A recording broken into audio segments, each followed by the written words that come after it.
So obviously we're seeing that a lot of other organizations, companies, and institutions start to implement change following the protests and all these calls for racial and social justice. You know, among them NASCAR, they have announced that they will ban Confederate flags from its events and its properties.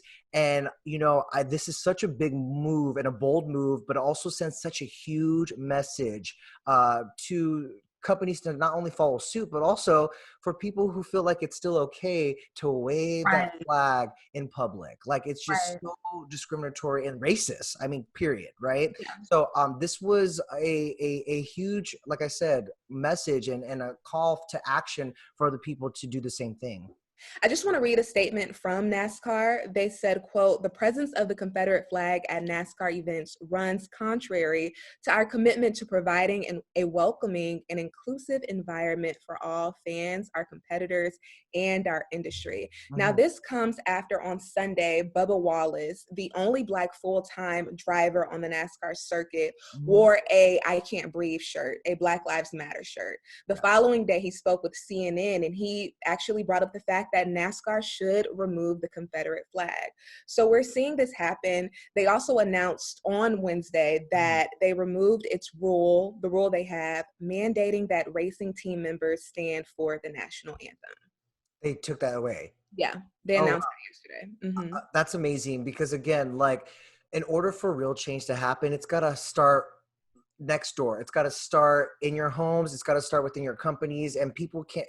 I think we're seeing this effect where people aren't silent anymore, and we have these big corporations who are backing those supporters, right, and those voices. Right, and Bubba made a point. He said that everybody deserves to feel welcomed when they come to these events, and when you walk in as a Black person, you see a Confederate flag right there. What's the first thing you're gonna think? I should not be here. I shouldn't be here. I mean, it's dangerous to be here almost. It's dangerous to be here, the type of people that are here. Recently, we've seen House Speaker Nancy Pelosi call for the Confederate statues to be taken out of the Capitol building. So this is just, you know, a domino effect that's happening at this point. And it goes with that conversation we were having yesterday with Gone with the Wind. It's like, at what point do you, censor these this art, quote unquote art, you know? Is it important for people to see it so they recognize how wrong our history was, or is it completely just outdated that we get rid of it? You know, that's up to conversation and argument. I will say the difference between a film like Gone with the Wind and these Confederate statues is that statues, I mean, for centuries were meant to be to like kind of go and praise. And I don't think that's right. Right. Nancy mentioned that these statues are paying homage to hate. Exactly. And that's not what the ideals of America are. So it definitely needs to change. Whereas I make the argument with Gone with the Wind, where it is a art that was reflecting life at the time. And, if you are going to show, I think there needs to be a little more history lesson there, historical context, so people understand just how outdated and wrong it is, but that's all I have to say on that.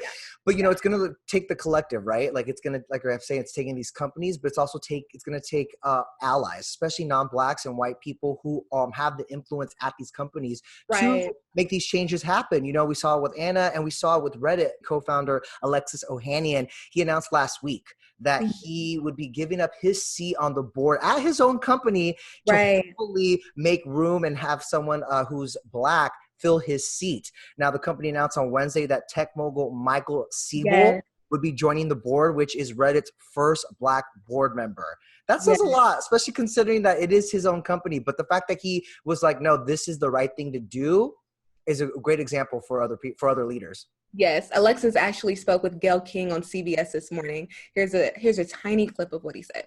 I didn't arrive at this easily. It was absolutely a hard decision. But thinking back, especially on the position our country's been in, and then especially in the last few weeks, I realized I needed to look at myself, look in the mirror, and see what I could do to help contribute some real positive change, so that I could look my daughter in the eye when she's a little bit older, and she asks me what I did to help make this country and this world a little bit better for her and for a whole lot of people who look like her. He mentioned how hard of a decision this was for him because Reddit was his baby. Reddit firstborn, but then he said he could not look at his daughter and not tell her what he did to make a change at this time in history. So he figured his daughter and his relationship are way more important than Reddit being his first baby. And there's a lot of great things that's going to come from this. Now you have a Black voice on the board that will better help you be able to connect with your audience. You know, all your audience is not just white, so you need to have a diverse board. And it's important for them to have a seat at that table because it literally is a trickle down effect, right? From the top down, all that influence comes down. So it was a bold move and a good move, the right move by Alexis.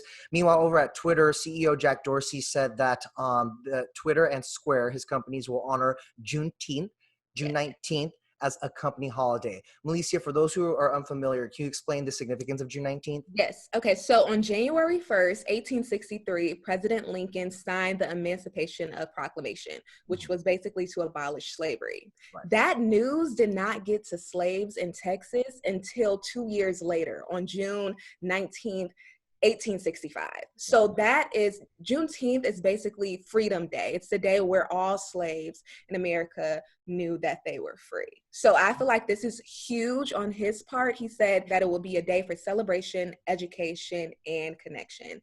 Now, last week, he made another major move by donating $3 million to Colin Kaepernick's Know Your Rights campaign to advance the liberation and well-being of minority communities. So he's definitely doing his part. I feel like I'm repeating myself, but it's worth saying. I think at this point, it's clear to a lot of people, especially those of influence, that there is a line and you're either on the right side of history or the wrong side. So all I could do is give them props. Like that's amazing.